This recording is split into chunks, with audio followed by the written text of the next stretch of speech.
S'il y a bien un type de composant PC dont je ne parle quasiment jamais et qui a quasiment disparu de nos PC actuellement, c'est bien celui-là, les cartes son. Je crois que j'ai vraiment chopé le virus des intros pourries. Bref, vous l'aurez compris, on va parler rapidement des cartes son. Ça va pas être une vidéo très longue parce que finalement j'ai pas grand chose à dire. Et le but c'est surtout de vous montrer d'une upgrade que j'ai fait sur un des vieux PC que je vous ai présenté dernièrement. Mais avant d'attaquer, petite page sponsor, on se retrouve juste après. Si vous avez besoin de Windows pour votre nouveau PC, vous pouvez passer par Godil24, le sponsor de cette vidéo. Godil24 est un site qui vous permet d'acheter des licences Windows OEM et donc légales pour les systèmes d'exploitation Microsoft, donc Windows 10 ou encore Windows 11. Et sur ces systèmes d'exploitation, vous pouvez en plus profiter d'une offre avec le code ALD50 qui vous donne 50% de réduction. Le site vous propose aussi des packs contenant Office ou même un bundle Office plus Windows, et cette fois-ci vous pourrez profiter de 62% de réduction avec le code ALD62. Pour profiter des réductions, c'est très simple, il vous suffit au moment de l'achat de remplir le code dans la case qui est prévue à cet effet. De toute façon, si vous avez le moindre doute, toute la démarche est expliquée dans le bas de la page du site, vous expliquant comment utiliser les réductions, mais aussi comment faire le paiement sécurisé via PayPal. Et si vous avez encore un doute, j'ai fait une vidéo complète explicative, je vous mets le lien dans la description. Une fois que vous aurez fait votre achat, vous recevez là où les clés CD que vous avez payé dans votre boîte mail, donc n'hésitez pas à surveiller les spams si jamais vous ne voyez pas le mail arriver. Et de toute façon, si vous rencontrez le moindre problème, Godil propose un service après-vente 7 jours sur 7, 24 sur 24. Donc si ça vous intéresse, n'hésitez pas à utiliser les liens affiliés en description. Donc merci à vous si vous passez par ces liens, ça vous permettra à la fois de soutenir la chaîne tout en repartant avec une licence officielle, que ce soit pour Windows ou Office. Et merci aussi à Godil24 qui nous permet donc d'avoir un sponsor pour la chaîne.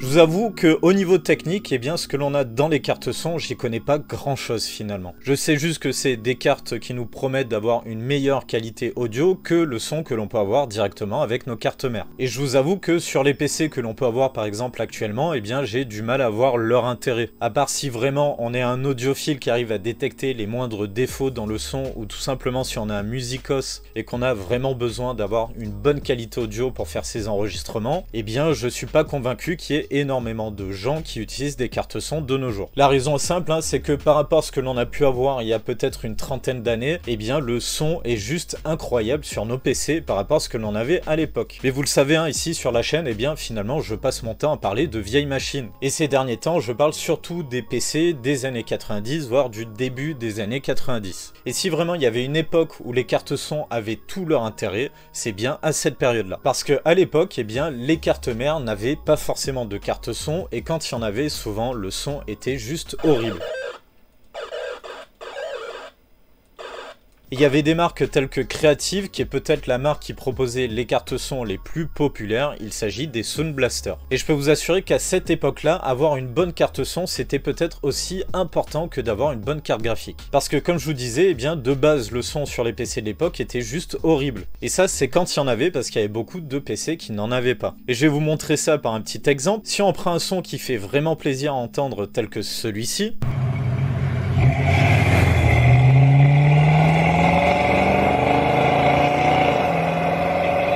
et que je le remplace par ce genre de son là,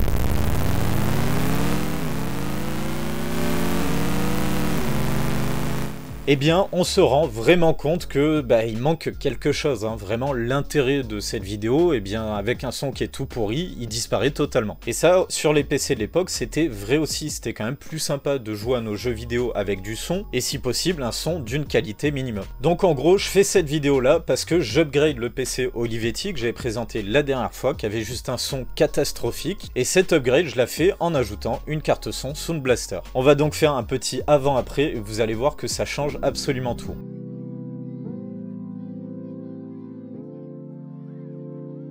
Donc voilà le modèle de carte son que j'ai ajouté au PC Olivetti. Il s'agit d'une Sound Blaster 16, plus précisément le modèle c'était 2290. Il s'agit de la deuxième génération de Sound Blaster 16, les Sound Blaster 16 venant elles-mêmes remplacer les Sound Blaster Pro. Ce qui était intéressant avec cette carte son là, c'est qu'elle apportait le support des CD audio. En tout cas, c'était vraiment une bonne carte son pour cette période là, à savoir le début des années 90. Et concernant sa connectique, vous l'avez peut-être vu, il s'agit d'une carte son en ISA ISA, ce qui me permettra donc de la mettre dans le PC Olivetti. Mais j'ai cru comprendre qu'il existait aussi des Sound Blaster 16 qui étaient compatibles pour le PCI. J'ai donc ajouté cette carte son dans le PC Olivetti et heureusement il me reste un port ISA même si j'ai plus beaucoup de place sur ce PC. Et oui, à force d'y ajouter des choses, eh bien on commence à être vite limité. Et un truc qui est assez surprenant sur cette carte son, c'est qu'elle est vraiment énorme. Pour tout vous dire, sur ce PC, la carte son est même plus costaud que la carte graphique. Ça fait un peu bizarre quand on est habitué au standard actuel parce que de nos jours c'est totalement l'inverse. Maintenant que la carte son est dans le PC, eh bien il y avait quelque chose de particulier à faire avec les PC de cette époque-là, c'est-à-dire que c'était à nous d'indiquer au jeu quel genre de carte son on utilisait. Il fallait donc entrer dans les paramètres du jeu pour lui dire mec, il y a une carte son sur ce PC, faut que tu l'utilises, c'est celle-ci, utilise tel ou tel réglage pour pouvoir l'utiliser correctement. En gros, pour pouvoir exploiter le son de nos cartes son, il fallait le faire manuellement. On peut donc dire que ça change pas mal parce que de nos jours, il y a des cartes son telles que celle-ci en PCI Express, on la met sur notre PC, on installe les pilotes et ça roule tout seul. Bon, il est maintenant temps de voir ce que ça donne, je fais à chaque fois un avant-après et vous allez voir que ça change absolument tout. Avant de tester réellement sur les jeux qui sont installés dans le Olivetti, on va voir ce que donne la démo technique de cette Sound Blaster 16.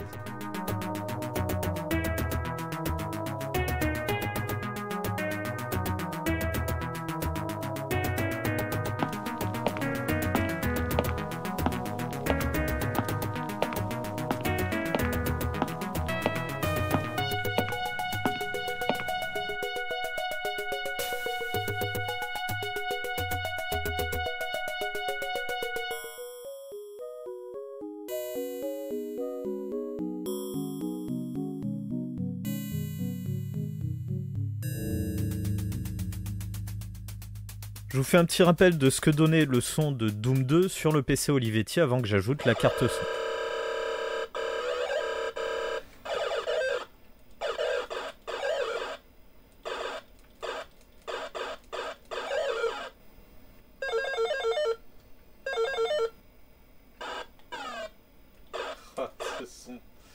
Et maintenant avec la carte son, ça fait du gros changement.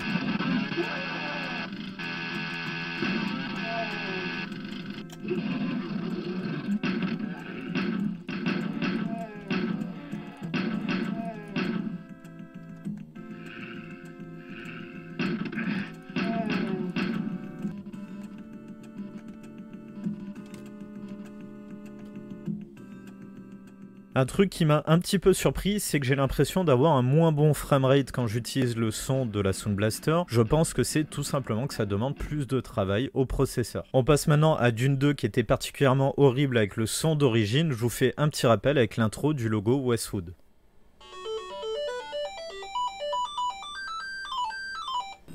Donc ça c'était avant et maintenant ça donne ça.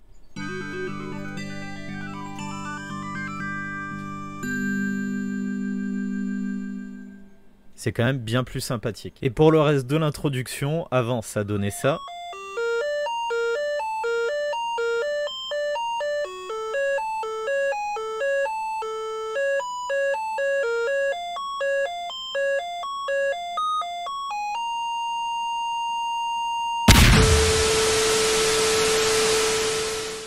C'était juste pour le plaisir de remettre ma blague.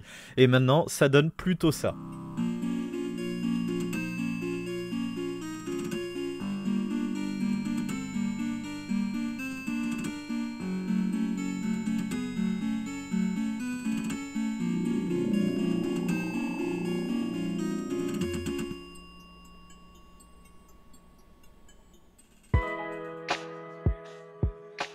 On arrive donc à la fin de la vidéo et je dirais que pour conclure, avoir du son correct, c'est bien. Ouais, c'est pas ma meilleure conclusion. Non, plus sérieusement, je dirais tout simplement que avoir une bonne carte son à cette période-là, c'était presque vital pour faire du jeu vidéo. On l'a vu, hein, ça transforme totalement les jeux de l'époque. Par exemple, sur Doom 2, ça devient un vrai plaisir d'avoir les sons du jeu plutôt que le son tout pourri que l'on a à l'origine sur ce PC. Malgré tout, on se rend bien compte que la qualité audio est quand même loin de ce que l'on peut avoir avec les cartes son intégrées de nos cartes mères à l'heure actuelle, mais il y avait quand même un monde par rapport à ce que proposaient les PC à l'origine. Et ce que j'ai remarqué, c'est que ça bouffait quand même pas mal de performance au PC. Ça se voit notamment sur Doom 2, même s'il tournait pas de manière hyper fluide à l'origine sur ce PC là. En utilisant le son de la carte son, je suppose que ça ajoute de la charge processeur et on a donc un framerate qui est quand même pas mal en deçà de ce que j'avais quand j'utilisais pas la carte son. Je pense que ça s'explique aussi par les capacités assez limitées de ce genre de machine, mais c'est quand même assez surprenant quand on n'a pas l'habitude. En tout cas, je suis vraiment content d'avoir ajouté cette carte son à ce petit PC Olivetti, ça le rend bien plus agréable à utiliser. Et moi, ça me donne envie de me faire quelques parties dessus, notamment faire du Warcraft 2 que j'apprécie énormément.